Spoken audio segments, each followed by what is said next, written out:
Alright YouTube, so here it is, the LEGO X-Men fighter jet. I don't know if that's technically what it's called, but it's what I'm going to call it. It has a few figures which I'll review and display shortly, but I took them out because the flaps were breaking every time I tried putting the figure and taking them out, but I have separate stories for the figures anyways. There's the X-Men logo, another X-Men logo, and there's the, oh no, other side, this is the missiles, or these are the missiles rather, and you know, big turbojet, plane goes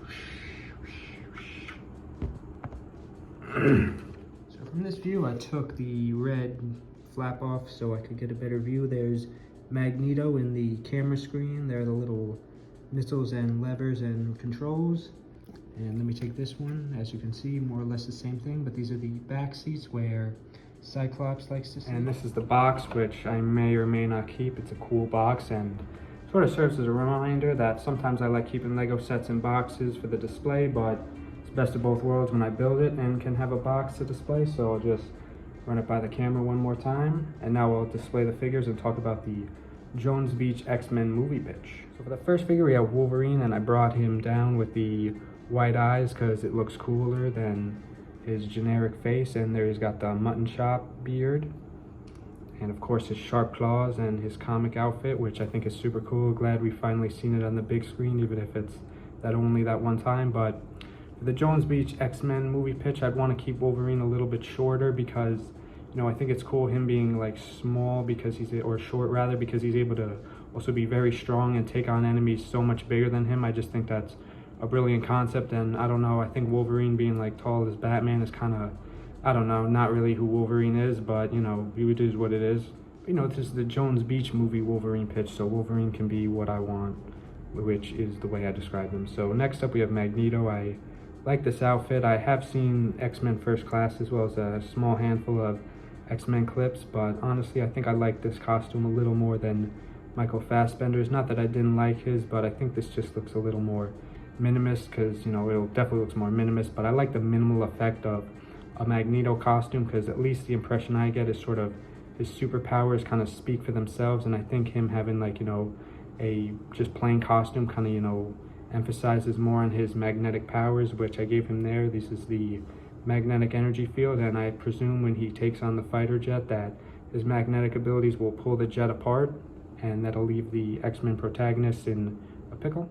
So we have Cyclops and Rogue, who are super cool characters. I forget what Rogue's powers are, but I do remember that supposedly in the Marvel Cinematic Universe X-Men rumored castings, which I think my version would be kind of similar, that they're going with younger actors, like, you know, 30 and below, which I think is great, honestly. That gets 2 thumbs up for me because I want to see young X-Men, including Cyclops. Maybe I would even do the honors of voicing Cyclops myself, but I don't know, I really like this outfit. I also like the yellow hands because not only is it straight from the source material, but it also looks like the classic Lego, so it's sort of, you know, a double entendre. Here we have the beautiful comic book Rue, who is a very cool outfit. I love the yellow and green combination. I think her suit is super cool, and I really like the headband and the white streak in the hair, as well as the yellow hands, because similar to Cyclops, it's both best of both worlds, as it's Lego and Wolverine perfectly fused together. I mean, Lego and X-Men perfectly fused together, not just Lego and Wolverine. But to circle back, I definitely want my Wolverine to be very strong, even though he's short, and also have a cigar at some point, because,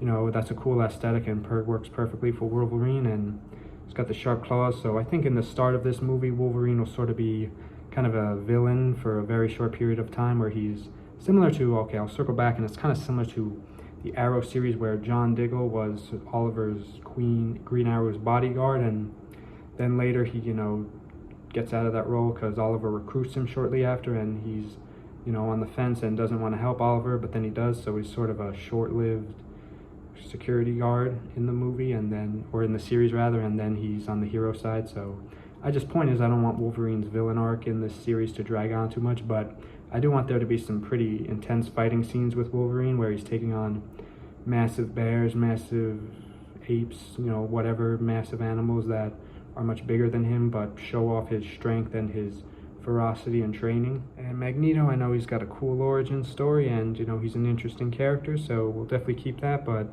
I admit my knowledge of X-Men is a little bit shabby, but I definitely want to base this story a little bit off, or almost entirely off, a specific X-Men 97 episode or a comic, because I really love how these designs look because they look straight from many of the comics I've seen, or at least the classic ones. They don't look like Lego just made their own versions, and I really like and respect that because, yeah, I respect it. So to say the least, Magneto may or may not be the villain of this story, but he will certainly be after the fighter jet and tear it apart, which will lead for an intense air flight scene, and maybe a flying character will come in to save the protagonist and anti-hero Wolverine of the day. I think that'd be for a great flight sequence scene, similar to some Superman scenes when Superman's with planes, but Superman's not in this. And until then, thank you guys so much for watching. See you more soon. Goodbye.